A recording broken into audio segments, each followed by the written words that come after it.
question is to the Prime Minister. Will the Prime Minister outline to the House how the Morrison government's economic recovery plan outlined in this year's budget is setting up Australia to make the most of digital technology to increase jobs and grow businesses as we come out the other side of the COVID-19 recession? The Prime Minister. Thank you, Mr Speaker, and I thank the member for Higgins for her question, and I thank her for the expertise and the advice that she's provided through to the government as a member of our team through one of the most difficult years in terms of the global pandemic, and I appreciate her input to that process very much. Mr Speaker, it has been a tough year for all Australians, one of the toughest on record for most of us in our living memory.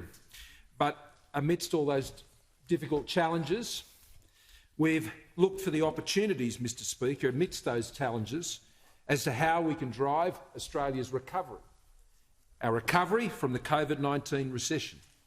In the early phases of this pandemic, McKinsey's found, Mr Speaker, that digital adoption by consumers and businesses leapt ahead at a pace of 5 years in a period of just 8 months. 9 out of 10 businesses uptook technology in order to ensure their business continuity. 40% of small and medium-sized enterprises established remote work capability, with many more going down that path. So, Mr Speaker, our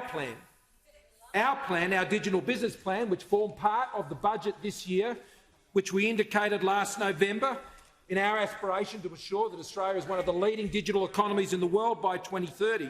Mr Speaker, that plan, which was concluded in the Economic Recovery Plan, which was this year's budget that was brought down by the Treasurer a few weeks ago, invested $800 million in 4 key projects.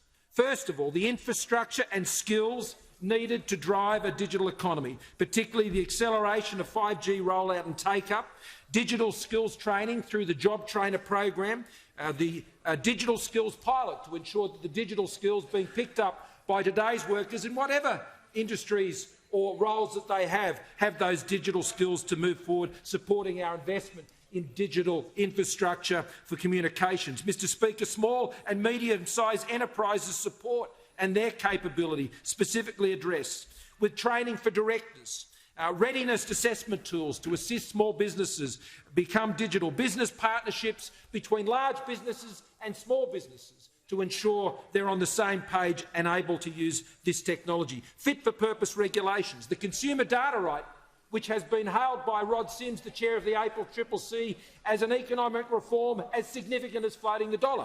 Today, Mr Speaker, doing business digitally with government to ensure that we're paying people on time, e-invoicing, the digital identity framework, revolutionising how businesses deal with government. This is all part of our digital business strategy for the economic recovery, and it's all on the basis of trust and security, with cybersecurity investments of $1.67 billion, Mr Speaker. That's the plan.